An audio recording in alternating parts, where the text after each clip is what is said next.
The clink of ice in my water glass was the loudest sound at the table, a small, nervous rhythm I was tapping out with my fork. I'd specifically asked for a quiet corner at Luigis, hoping tonight, just for a few hours, things could be normal.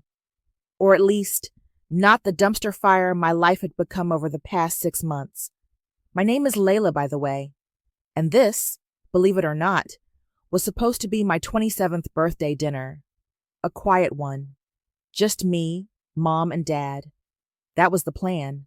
"You look lovely, dear," Mom said, her smile a little too bright, a little too forced. She reached across the table to pat my hand. Dad just nodded, already studying the wine list like it held the secrets to the universe. Or maybe just an escape route. I'd picked at the bread basket, the olive oil dip untouched. "Thanks, Mom." I tried to sound breezy. "Glad you guys could make it." "Wouldn't miss it, sweetie," Dad mumbled, not looking up. Classic. For a moment, a tiny, fragile bubble of hope inflated in my chest. Maybe this wouldn't be so bad. Maybe we could just eat pasta, make small talk, and I could pretend that Julian hadn't ripped my heart out and stomped on it with golf shoes, and that my own sister, Remy, hadn't handed him the shoes. The bell above the restaurant door jingled, a cheerful, innocent sound that made my stomach clench. I didn't even need to look. I knew. It was that sixth sense you develop when you've been ambushed enough times. And then they were there. Remy, my younger sister, the golden child, looking like she'd stepped off a magazine cover. Her blonde hair cascaded in perfect waves. Her dress was probably worth more than my rent, and her smile was dazzling. On her arm, looking like the cat that not only got the cream, but also owned the entire dairy, was Julian, my ex, the man I'd stupidly, naively thought I was going to marry. My breath hitched.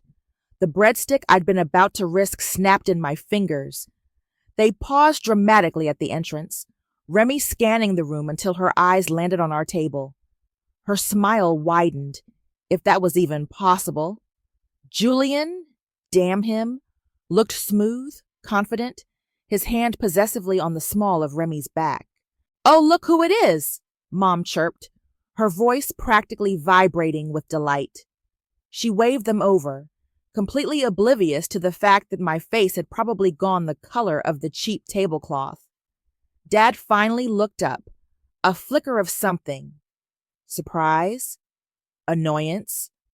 Crossing his face before it settled back into its usual neutral mask. "Remy! Julian! What a surprise!" Mom gushed as they approached. A surprise? My jaw tightened. This wasn't a surprise. This was a tactical strike. Remy leaned down to air kiss Mom. "We were just in the neighborhood. Thought we'd see if you were here for Layla's birthday." Her voice was syrupy sweet, but her eyes, when they met mine, held a glint of pure, unadulterated triumph. Julian, ever the charmer, gave Mom a polite nod. "Maria, Mohammed, good to see you." Then he turned to me. His lips curved into a small, condescending smirk. He gave me a slow, deliberate nod, the kind you give to a vaguely familiar, slightly pathetic acquaintance. "Layla, happy birthday." My stomach didn't just plummet. It cratered.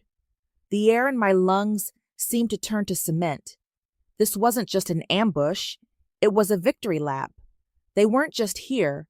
They were flaunting it right in my face on my birthday. "Well, sit, Mom said, already signaling a waiter for more chairs. "The more the merrier." Remy slid into the booth beside Mom, practically bouncing. Julian took the chair the waiter hastily provided, positioning himself directly opposite me. He leaned back, casual, relaxed, like he owned the place, like he hadn't spent 2 years telling me he loved me before shattering every promise he'd ever made.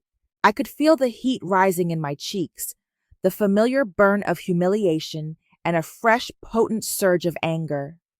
Remy was beaming, chattering away to Mom about some new boutique she'd found, while Julian occasionally interjected with a suave comment, his eyes flicking to me every so often, that smug little smile still playing on his lips.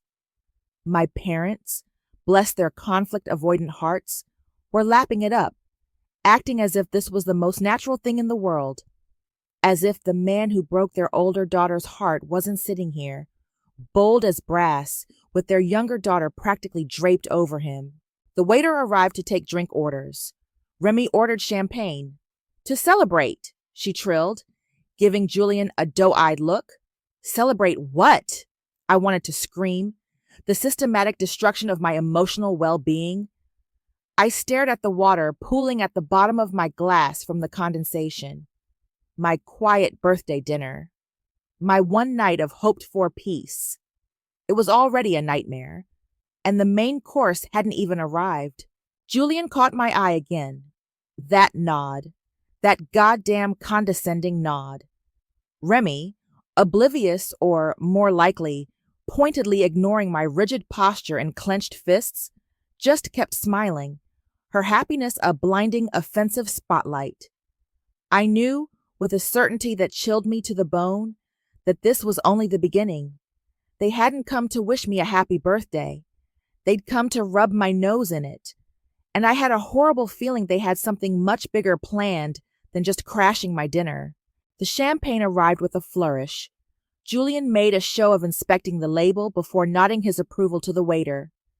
"Excellent choice, darling," he said to Remy, his voice smooth as silk, loud enough for me to hear clearly. Darling. He used to call me darling.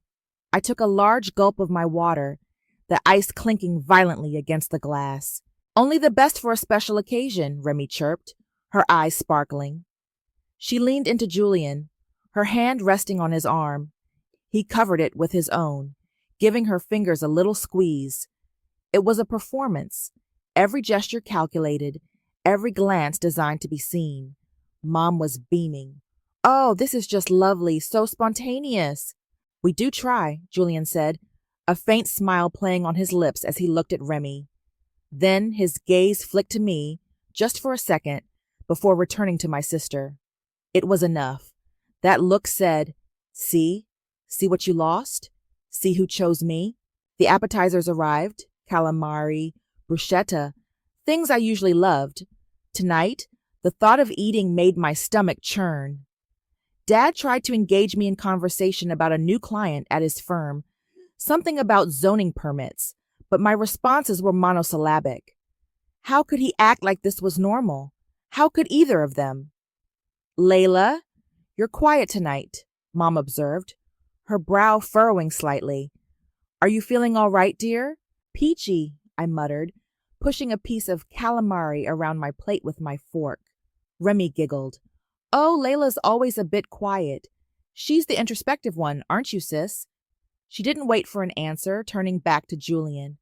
"So, I was telling Julian about Aunt Carol's disastrous kitchen renovation, and just like that, I was invisible again.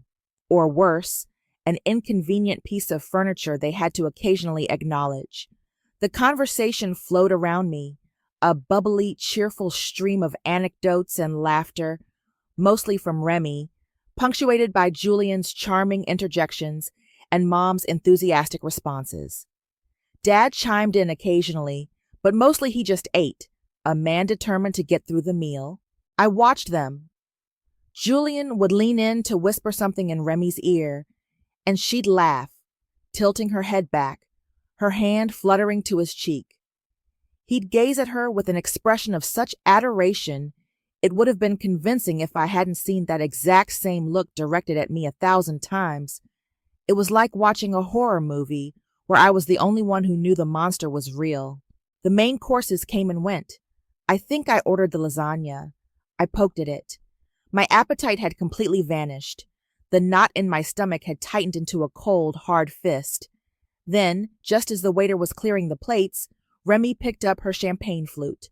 She tapped it gently with her fingernail, the crystal ringing out, silencing the low hum of conversation at our table. A triumphant, almost predatory glint lit up her eyes. This was it. The moment she'd clearly been waiting for. She stood up, a radiant smile plastered on her face.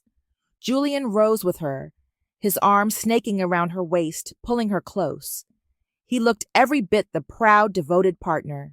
"Well, everyone," Remy began, her voice practically singing, "Julian and I have some absolutely wonderful news to share." She paused for dramatic effect, her eyes sweeping for Mom and Dad, then lingering on me for a fraction of a second too long. She then lifted her left hand, angling it so the light caught the enormous diamond sparkling on her ring finger. It was huge, obscenely so. "We're engaged!" The explosion of sound from my mother was instantaneous. "Oh my goodness, Remy, Julian! That's wonderful!" She was already half out of her seat, rushing to embrace Remy. Dad, looking genuinely surprised but pleased, stood up too. "Well now, congratulations, you two! That's fantastic news!" There were hugs, kisses, exclamations of joy. Julian accepted Dad's handshake with a confident smile. Remy was practically glowing, soaking up the adoration, and then she looked at me. Over Mom's shoulder as she was being hugged, Remy's eyes met mine. The smile she gave me was pure, unadulterated smugness, a knowing smirk that twisted the knife already lodged firmly in my gut. "I win," it said. "He's mine. You're nothing." Mom finally pulled back from Remy, her face flushed with excitement. She turned to me, her smile faltering slightly as she took in my expression, which I'm sure was a mask of barely concealed fury. She leaned in, her voice a low, urgent whisper. "Smile, dear. Please. Be happy for your sister. Be happy." My sister, who had actively participated in my heartbreak, who knew every detail of how Julian had betrayed me, was now flaunting her engagement to him on my birthday, and I was supposed to smile? I was supposed to applaud this grotesque spectacle? I looked from my mother's pleading face to Remy's victorious one, Julian standing beside her, the picture of smug satisfaction. The years of being the other daughter, the difficult one, the one whose feelings were always secondary to Remy's shining star, crashed down on me. Remy's casual cruelties, her subtle manipulations, her uncanny ability to always get what she wanted, no matter who got hurt. And this was the ultimate betrayal, the final glittering insult. Something inside me, something that had been stretched taut for months, for years, finally snapped. It wasn't loud. It was a quiet, cold, definitive break. The devastation, the hurt, the simmering resentment, it all coalesced into a single, sharp point of clarity. No! I couldn't let this stand. I wouldn't. The shock was fading, replaced by a chilling, determined anger. They wanted a celebration? Fine, but it wouldn't be the one they were expecting.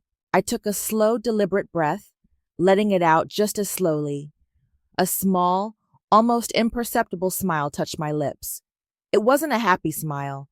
It was the kind of smile that should have made them nervous. "Wow," I said, my voice surprisingly calm, cutting through Mom's lingering congratulations. "Remy, Julian, that's fast." I let the word hang in the air for a beat. "Congratulations." Remy's triumphant expression wavered, just a fraction. Julian's smile tightened at the edges. Mom looked at me, a hint of warning in her eyes. Dad just looked uneasy.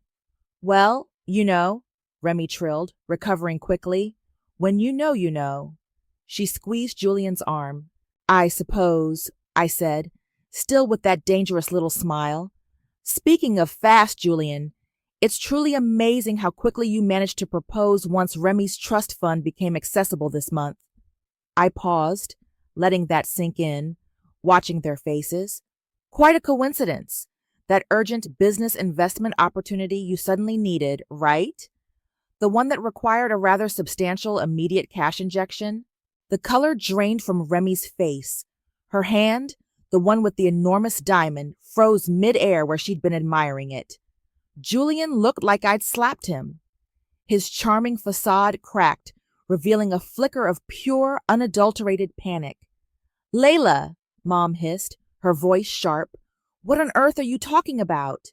Oh, just something I happened to overhear, I said, my voice still light, almost conversational. Julian, you really should be more careful when you're on the phone in public, especially when you're discussing your mounting debts and how Remy's newfound access to her money was, and I quote, your only way out. Julian's jaw worked, but no sound came out. He looked from me to Remy, then to my parents, his eyes wide and desperate. Remy was staring at him, her mouth slightly agape, the smugness completely gone, replaced by a dawning horror. That's a ridiculous lie, Julian finally stammered, his voice a little too high-pitched. Layla, you're jealous. Am I? I tilted my head. Jealous of what exactly? The man who maxed out my credit cards before disappearing? Or the sister who knew all about it and helped him cover his tracks? Remy gasped, her hand flying to her mouth. Layla, how could you? How could I echoed, my voice hardening. No, Remy, the question is, how could you? Mom stood up, her face flushed with anger. Layla, that is enough. You are ruining your sister's special moment. Apologize to Julian and Remy this instant. Apologize? I almost laughed. The sheer audacity. I don't think so. I reached into my purse, my movements calm and deliberate. I pulled out my phone. You know, it's funny what you can pick up with the voice memos these days, especially when someone is practically shouting into their phone in a coffee shop, thinking no one is listening. I tapped the screen a few times, or the interesting emails one might find if they, say, accidentally left their account open on a shared family computer. I didn't actually have a recording of that specific call, not a clean one anyway, and the email was a carefully constructed fabrication based on bits and pieces I had overheard and pieced together with some educated guesses. But they didn't know that, and the panic in Julian's eyes told me I'd hit a nerve, a very big nerve. I placed my phone on the table, screen up, a blank audio recording app open. Just a little something I stumbled upon, proof, if you will. I let my gaze drift from Julian's pale face to Remy's stricken one, then to my parents, who were staring at the phone like it was a venomous snake. Happy engagement! The silence that followed was thick, suffocating. The joyful atmosphere had evaporated, replaced by a stunned, horrified tension. Other diners were starting to glance over, sensing the drama. Remy was the first to break. A choked sob escaped her lips. Julian, is any of this true? Her voice was a thin, reedy whisper. Julian opened his mouth, then closed it again. He looked trapped, cornered. He shot me a look of pure venom. She's making it up. She's always been jealous of you, Remy. She's trying to destroy our happiness. Oh, I think you're doing a fine job of that all by yourselves, I said coolly. Layla Marie Hansen, Dad finally boomed, his voice tight with anger and embarrassment. You will stop this immediately. This is a private family matter. It became a very public matter when you brought him to my birthday dinner to announce your engagement, I retorted, my gaze fixed on Remy. You wanted a celebration, Remy? You wanted everyone to see how happy you are? Well, now they see. Remy burst into hysterical tears, burying her face in her hands. Julian was trying to comfort her, stammering denials and accusations at me, his composure completely shattered. Mom was alternating between glaring at me and trying to soothe Remy. Dad looked like he wanted the earth to swallow him whole. I stood up, my legs feeling surprisingly steady. The adrenaline was pumping, but underneath it there was a bitter taste of triumph. It wasn't sweet. It was acrid, sharp, but it was undeniably there. Well, I said, picking up my purse, my work here is done. Enjoy the rest of your evening. I turned and walked out of the restaurant, leaving them to the wreckage. The sounds of Remy's sobbing, Julian's frantic explanations, and my parents' horrified whispers followed me out into the cool night air. I didn't look back. What would they do now? Honestly, at that moment, I didn't much care. The first crack in their perfect facade had appeared, and I had been the one to put it there. The silence from my parents in the days that followed was colder than any winter storm. It was a thick, suffocating blanket of disapproval. When Mom finally did call, her voice was clipped, icy. "Layla, your father and I are deeply disappointed in your behavior," she began. No preamble, no, "How are you?" You deliberately set out to humiliate your sister and Julian. It was cruel and vindictive. "He's a con artist, Mom," I said, trying to keep my voice even. "He was using Remy for her money. Did you even listen to what I said? Did you look at what I showed you?" "Julian explained everything," she retorted. "There were some misunderstandings, some unfortunate phrasing on his part. He's under a lot of stress with his new business ventures. And Remy is heartbroken by your accusations. You've always been jealous of her, haven't you?" I bit back a frustrated scream. "Jealous? Mom, he financially crippled me. He lied to me for 2 years. And Remy knew. She helped him. This isn't about jealousy. It's about him being a predator." "Don't be so dramatic, Layla," she sighed. "Remy is convinced he loves her. And frankly, after your little stunt, she's more determined than ever to prove you wrong. You've only pushed them closer together. Great. Just great." My attempt to blow things up had apparently just reinforced their delusion. Dad didn't call at all. His silence was its own form of condemnation. Remy, on the other hand, wasn't silent. My phone buzzed constantly with a barrage of texts. "You're a bitter, jealous shrew. I hope you're happy. You've ruined everything. Julian is a good man. You're just trying to make me miserable because you can't stand to see me happy. Wait until you see how wrong you are. We'll show you. We'll show everyone." I stopped reading them after the first dozen. Julian, predictably, had gone to ground. No calls, no texts, no smarmy apologies. He was letting Remy fight his battles, just like he always did. The only sane voice in the whole mess was Samra, my best friend. I met her for coffee, recounting the entire disastrous dinner. "Oh, my God," Samra said, her eyes wide as saucers after I finished. "Layla, that is, wow. He actually brought her to your birthday dinner to announce their engagement?" "With my parents' blessing, apparently," I said, stirring my latte with more force than necessary. "And your evidence?" she asked, leaning forward. "Mostly bluff," I admitted. I'd overheard bits of a panicked phone call he made, something about debts and needing cash fast, and Remy's trust fund had just become available. I put 2 and 2 together and ran with it. The email was creatively embellished, Samra whistled. "Ballsy. I love it. But they didn't buy it? Mom and Dad? Nope.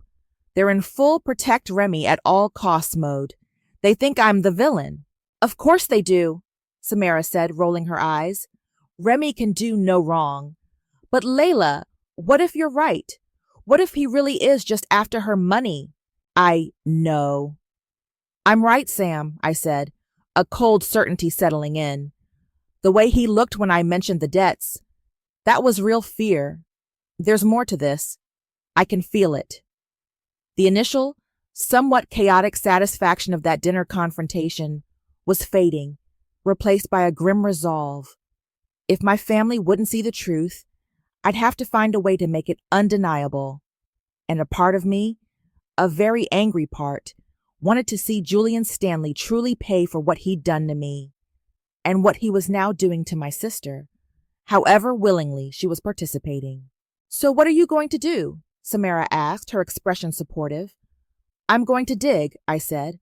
"I need more than just overheard conversations and creative emails. I need something solid, something they can't ignore or explain away." An idea sparked. There was this guy, Ruben. He used to work with Julian on some property development thing a few years back. They had a massive falling out. Julian screwed him over, from what I gathered. Maybe Reuben knows something. Is that wise? Samara asked, a little hesitantly. Getting involved with his old enemies? Probably not, I admitted. But what other choice do I have? If Julian is as desperate as I think he is, Remy could be in real trouble. And honestly, Sam, a big part of me just wants to nail his hide to the wall. Finding Reuben wasn't hard. A few searches online, a couple of discreet inquiries, and I had a phone number. He sounded wary when I first called, but when I mentioned Julian Stanley's name, his tone changed. There was a distinct edge of bitterness. We agreed to meet.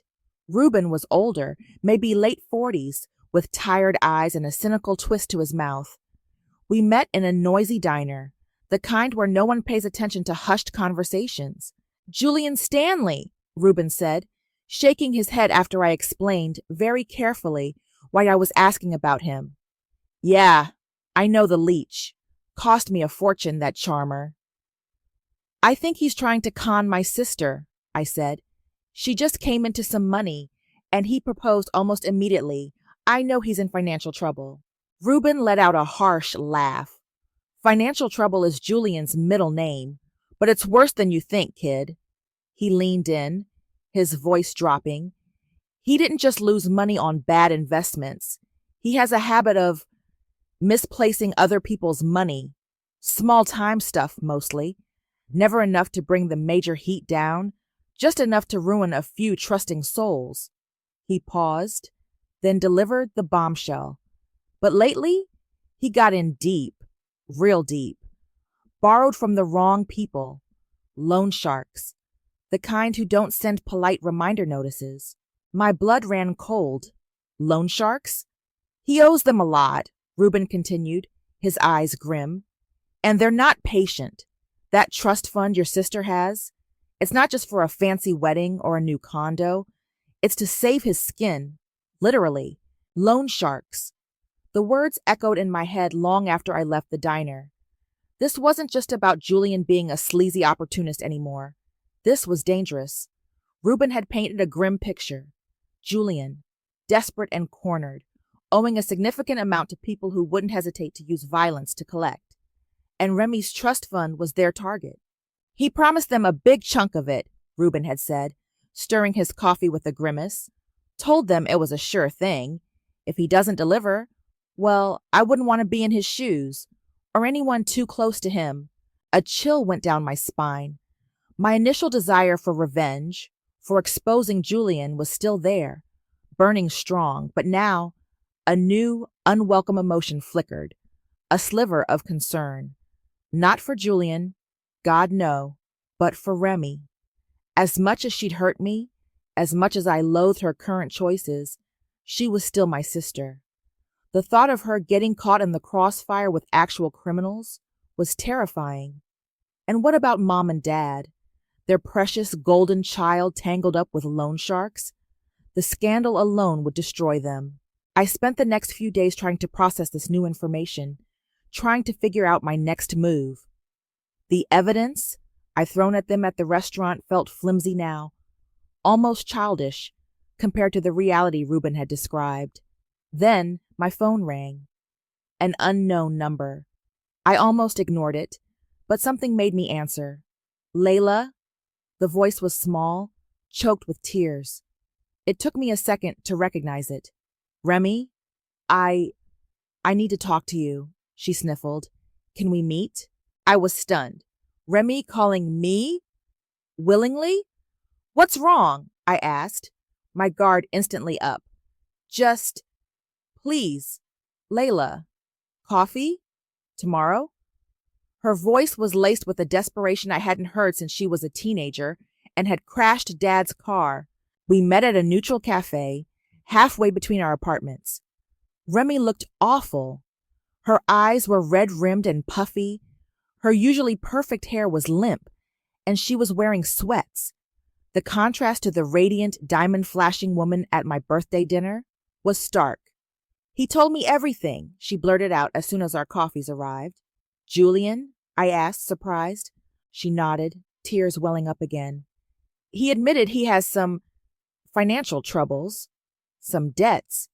He said he was too ashamed to tell me before, but that your outburst forced him to be honest.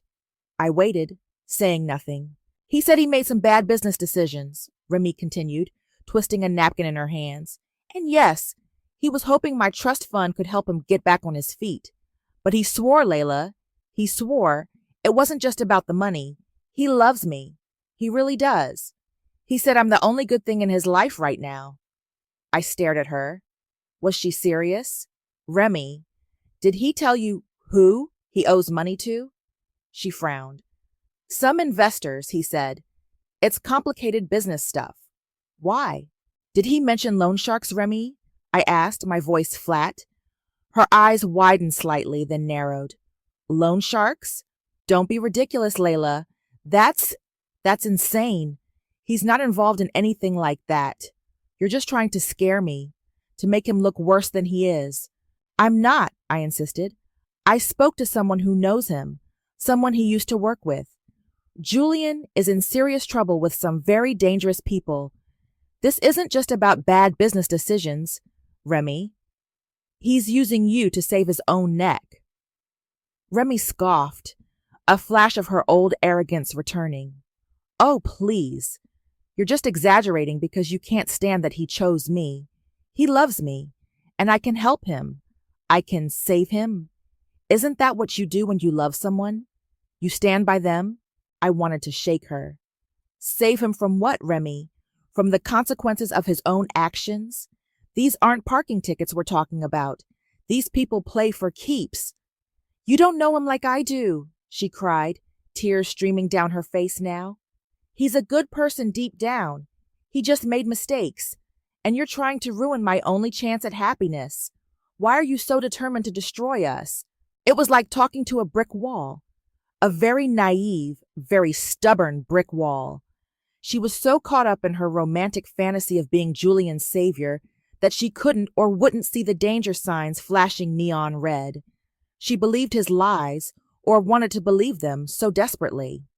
I'm trying to protect you, you idiot, I snapped, my patience wearing thin. And frankly, I'm trying to protect Mom and Dad from the fallout when this whole thing blows up in your face. Nothing is going to blow up, Remy insisted, her voice rising. We're going to get married, and we're going to be happy, and you'll see. You'll all see. She stood up abruptly, knocking her chair slightly. I don't know why I even bothered talking to you. She threw a crumpled $10 bill on the table. You're impossible. And with that, she stormed out. I sat there, fuming, frustrated, and increasingly worried. She was completely delusional. Later that evening, scrolling through social media with a sense of dread, I saw it. A post from one of Remy's sycophantic friends, a picture of a beautifully printed invitation. You're invited to celebrate the engagement of Remy Hansen and Julian Stanley. The date was for the following Saturday, next week. My stomach dropped. They were fast-tracking everything. An engagement party. It was the perfect way to publicly solidify their union, to pressure Remy into making financial commitments quickly, probably before she could have any second thoughts, or before anyone else could intervene. I knew then that my quiet behind-the-scenes digging wasn't enough. Ruben's information was damning, but Remy wouldn't listen to me. My parents wouldn't listen to me. I needed something bigger, something more public, something undeniable that would force everyone, especially Remy, to see Julian for who he truly was before it was too late, before those loan sharks came knocking. The engagement party, of course. Mom and Dad were hosting it at their house, a sprawling affair designed, no doubt, to project an image of blissful family unity and to officially welcome Julian into the fold. It was their way of papering over the cracks, of pretending my little dinner outburst had been a momentary blip of insanity, easily smoothed over with champagne and canapes. I pictured Mom fussing over flower arrangements, Dad meticulously checking the guest list. All their business associates, their social circle, the people whose opinions they valued. I definitely wouldn't be on that list. After the restaurant scene, I was persona non grata. But I had to be there. This was my chance, maybe my last chance, to expose Julian before Remy signed away her future and potentially her safety. I couldn't just crash it, though. Not alone. They'd have security, or at least Dad, to escort me out before I could say a word. I needed an ally, someone whose presence couldn't be ignored, someone whose voice carried weight. Aunt Edith. The thought struck me like a lightning bolt. Aunt Edith, Mom's older sister, was the family matriarch, a formidable woman with a razor-sharp mind and a bullshit detector honed over 60-plus years. She was wealthy, respected, and most importantly, she had a keen eye for financial folly and a low tolerance for con artists. She'd always been fond of me, in her own gruff way, appreciating what she called my lack of fluff. If anyone could see through Julian's charm and understand the gravity of the situation, it was Aunt Edith. And if she backed me up, Mom and Dad would have to listen. I called her immediately, my heart pounding. Aunt Edith? It's Layla. Layla, dear. To what do I owe the pleasure? Your mother hasn't mentioned you in weeks. I was beginning to think you'd run off to join the circus, she said, her voice dry but not unkind. I took a deep breath. Aunt Edith, I need your help. It's about Remy and her fiancé, Julian. I laid it all out for her. The whirlwind romance, the suspicious timing with the trust fund, my disastrous birthday dinner intervention, Julian's mounting debts, and finally, Ruben's chilling information about the loan sharks. I didn't embellish, didn't get overly emotional. I just presented the facts as I knew them, the way I imagined she'd appreciate. There was a long silence on the other end of the line when I finished. For a moment, I feared she'd dismiss me, tell me I was being hysterical, just like Mom had. Then she spoke, her voice sharp and decisive. Loan sharks, you say? The boy's a fool, and your sister is being played for one. Relief washed over me, so potent it almost made me dizzy. Yes, that's what I've been trying to tell everyone. And this engagement party is next Saturday, Aunt Edith continued, already sounding like she was formulating a plan. Yes, at Mom and Dad's. I see. Your parents are determined to see this through. Appearances be damned, I suppose. Another pause. All right, Layla. I'll help you. This charade needs to stop before Remy finds herself in real, irreversible trouble. And frankly, the thought of that smarmy young man getting his hands on any of the family money makes my blood boil. So what do? I asked, a surge of validation and a new steely power flowing through me. We, my dear, Aunt Edith said, a hint of grim satisfaction in her voice, are going to crash that party. Send me everything you have on this Julian. Any proof, any names, any details Ruben gave you. I'll make a few calls of my own. We'll go in prepared. Over the next few days, I compiled everything. Ruben's contact information, notes from our conversation, details of Julian's past failed ventures that Ruben had alluded to, even a printout of that, admittedly fabricated but plausible, email I'd waved around at the restaurant. Aunt Edith, true to her word, did her own digging. She had connections I couldn't even dream of. She confirmed Julian's debts were substantial and the lenders were indeed the dangerous kind. She even managed to get copies of some threatening letters that had been sent to one of Julian's last known business addresses. The noose was tightening. Saturday evening arrived. I met Aunt Edith at her stately townhouse. She was dressed impeccably in a tailored navy suit, her silver hair coiffed perfectly. She looked like a 5-star general ready for battle. She handed me a slim file. Our ammunition, she said with a grim little smile. Are you ready for this? I asked, my nerves jangling despite her formidable presence. Layla, she said, placing a surprisingly gentle hand on my arm. Truth has a way of making itself known. Sometimes it just needs a little forceful introduction. We drove to my parents' house in Aunt Edith's chauffeured car. As we pulled up, the street was lined with expensive vehicles. Music and laughter drifted from the open windows. The party was clearly in full swing. We walked up the driveway, two uninvited guests armed with uncomfortable truths. The front door was open, a hired caterer bustling in and out. No one stopped us as we stepped into the brightly lit foyer. The music, a lively jazz trio, seemed to falter and then stop altogether as we entered the main living room. Heads turned. Conversations died mid-sentence. It was like a scene from a movie, the record scratching to a halt. Remy, resplendent in a white dress, her diamond ring flashing, was holding court by the fireplace, Julian at her side looking smug. Her smile froze when she saw us. Her eyes widened in horror. Julian went pale, his glass clattering slightly as he set it down, and Mom and Dad, standing near the buffet table, chatting animatedly with some important-looking couple, turned. Their smiles vanished. They looked like they'd seen ghosts. Or worse, their most influential no-nonsense relative arriving with their disgraced older daughter, both looking like they meant business. Aunt Edith surveyed the room, her expression unreadable. Then, her gaze settled on Remy and Julian. I stood beside her, my heart hammering, but my resolve firm. This was it, the final confrontation, and this time I wasn't alone. The silence in the room was so absolute you could hear the ice melting in forgotten cocktail glasses. All eyes were on us. Aunt Edith, regal and unyielding, and me, her unexpected, unwelcome shadow. Mom was the first to recover, rushing forward, her face a mask of forced pleasantry. "Edith! Layla! What a surprise! We weren't expecting you."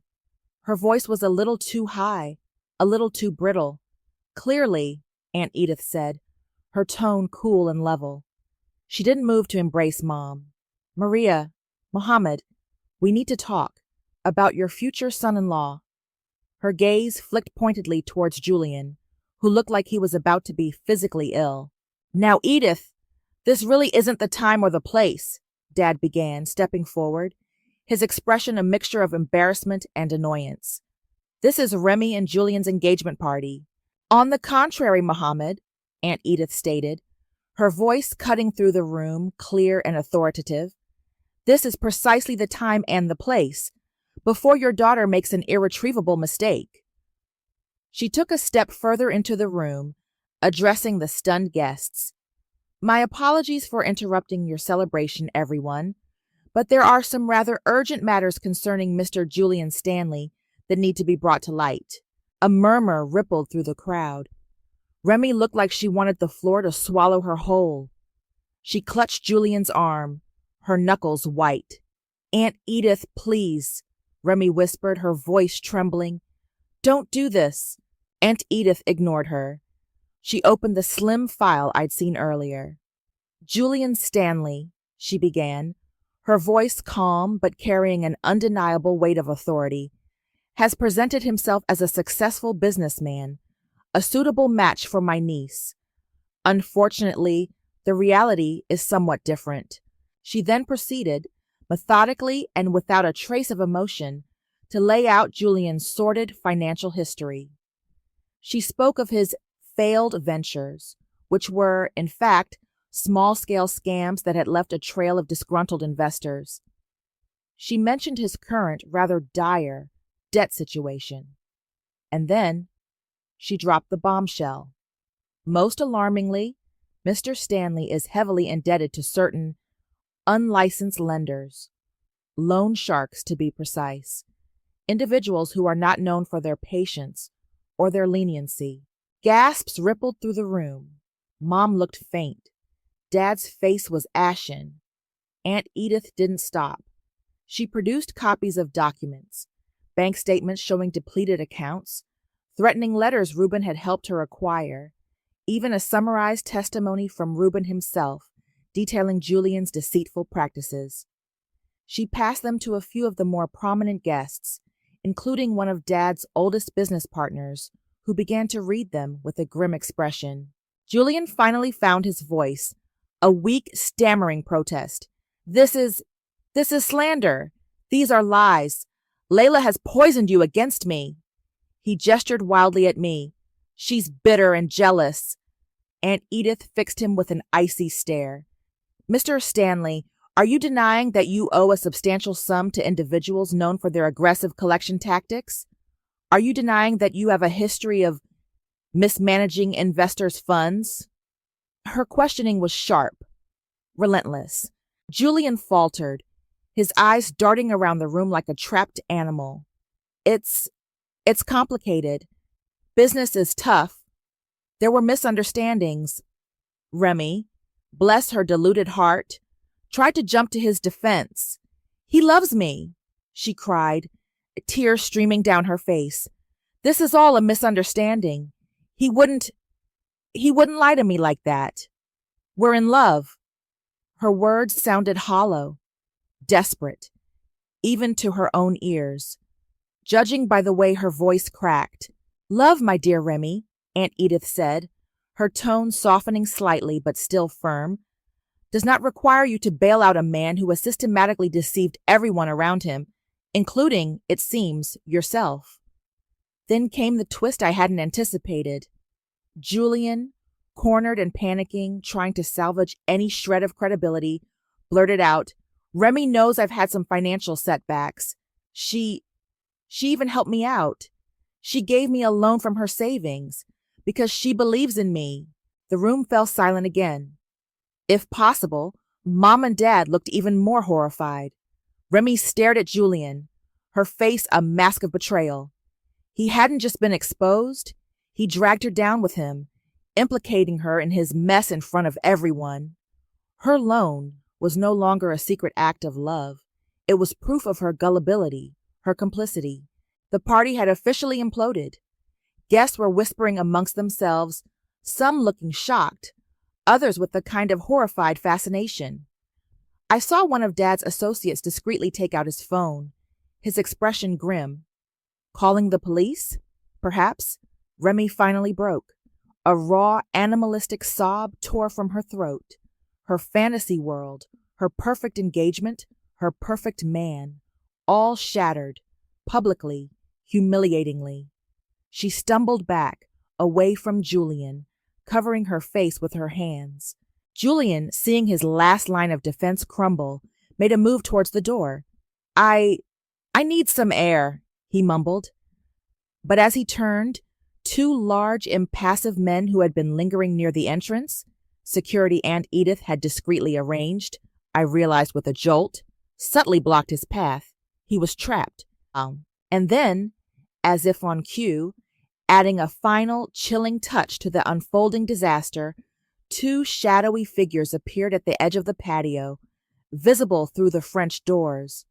They were large, menacing, their faces obscured by the dim lighting, but their intent was clear. They scanned the room, their eyes fixing on Julian. One of them made a small, almost imperceptible gesture, a tap to his wrist, as if checking the time. A clear, silent message. Then, as quickly as they'd appeared, they melted back into the darkness. The loan sharks, or at least their very effective messengers. The threat wasn't abstract anymore. It was here. It was real. Julian saw them. His face went beyond pale. It was a ghastly greenish white. He looked utterly terrified, completely alone. The last vestiges of his charm, his arrogance, his confidence had evaporated, leaving behind a pathetic, frightened shell of a man. Aunt Edith surveyed the scene, the sobbing Remy, the horrified parents, the stunned guests, the trapped and terrified Julian. Her expression was grim, but there was also a hint of satisfaction. Justice, in its messy, brutal way, was being served. And I watched it all, a maelstrom of emotions churning inside me. Grim satisfaction, yes. A heavy sense of inevitability.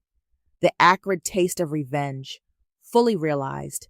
The destruction was complete. The engagement party ended not with a bang, but with a series of hushed, horrified departures and the quiet arrival of two uniformed police officers, summoned by one of the more civic-minded guests. Julian didn't put up a fight. He looked defeated, resigned, as they escorted him out for questioning regarding financial irregularities brought to their attention. The loan sharks, having made their point, were long gone. In the immediate aftermath, the house felt like a tomb. Remy had locked herself in her childhood bedroom, her muffled sobs the only sound punctuating the strained silence. Mom was sitting on the sofa, staring blankly ahead, occasionally dabbing her eyes with a tissue. Dad paced the living room, his face a mask of fury, shame, and disbelief. Aunt Edith, ever practical, made strong tea. She handed me a cup. "Well," she said, her voice devoid of triumph, just weary. "That was eventful, you think?" I managed a weak smile. The adrenaline was ebbing, leaving me feeling hollowed out. "Your parents will need time," Aunt Edith said, glancing towards Mom and Dad. "This is a significant blow to their pride, not to mention their perception of their youngest." "And Remy?" Aunt Edith sighed. "Remy will have the hardest road. She was thoroughly duped, but she was also willfully blind. The loss of the dream will be as painful as the loss of the money Julian clearly already wheedled out of her." The next few days were a blur of hushed phone calls, lawyer consultations, and the slow, agonizing process of my parents absorbing the full extent of Julian's deceit and Remy's naivety. The police investigation into Julian widened as other investors Reuben had mentioned came forward. His face was plastered across local news sites, a cautionary tale of charm and con artistry. He was well and truly finished. A week after the party, Mom called me. Her voice was subdued, fragile. "Layla, can you come over for dinner? Just us." I hesitated. "Is Remy going to be there?" "No, dear. She's staying with a friend for a while. She needs some space." A pause.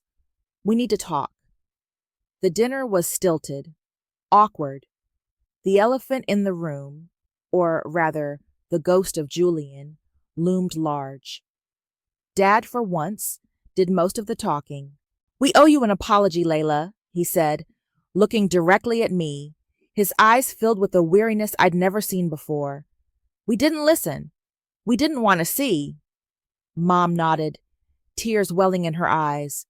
"We were so focused on Remy's happiness, on the image of it all, that we dismissed your pain, your warnings. I am so sorry, Layla." It wasn't a magical fix. The words were there, but years of ingrained dynamics, of feeling secondary, couldn't be erased overnight. The trust was fractured, perhaps irreparably in some ways, but it was a start, a painful, humbling start for them. "Thank you," I said quietly. "I appreciate that." "Julian," Dad shook his head, "the man is a sociopath. The things we're finding out, the amount of money Remy loaned him is significant." She emptied her savings. "Aunt Edith was right," Mom whispered. "He would have taken her trust fund, everything. I heard snippets about Remy through Samra, who had a mutual acquaintance. She was a wreck, apparently. Humiliated, heartbroken, and slowly, painfully, coming to terms with the fact that her fairy tale romance was a carefully constructed lie. She was also, according to Samra, furious with me, not for being wrong, but for being right, and for exposing it all so publicly. There was no olive branch from her, and I didn't expect one. Maybe one day, years from now, she'd understand I'd inadvertently saved her from a much worse fate. Or maybe not. Aunt Edith called a few days later. "Heard you had dinner with your parents," she said. "I did. And they apologized. It was okay. Good," she said briskly. "They needed that dose of reality. As for Julian, I hear his legal troubles are mounting. The loan sharks seem to have backed off for now. Perhaps they consider him more trouble than he's worth, now that his access to easy money is gone. Or perhaps they have other ways of ensuring repayment that don't involve public appearances." A chilling thought. "And Remy?" I asked. "She'll learn, or she won't. Some lessons are harder than others." Aunt Edith paused. You did the right thing, Layla. It was messy, it was brutal, but it was necessary. You stood up for yourself, and in doing so, you protected your family, even if they didn't appreciate it at the time. Her words resonated. The satisfaction I felt wasn't joyful or triumphant in a fist-pumping way.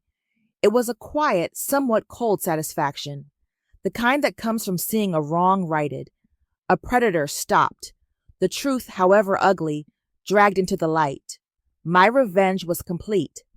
Julian was facing the consequences of his actions. Remy was facing hers.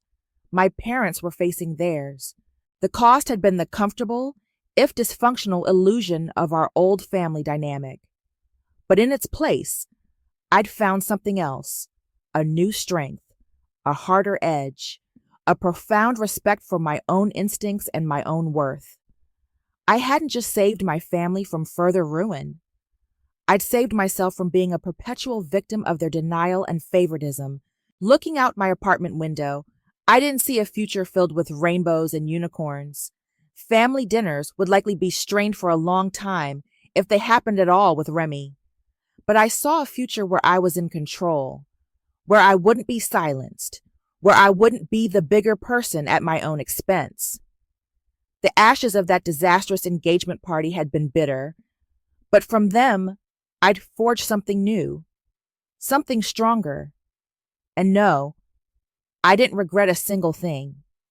Justice had been served, and sometimes that's the only healing that matters.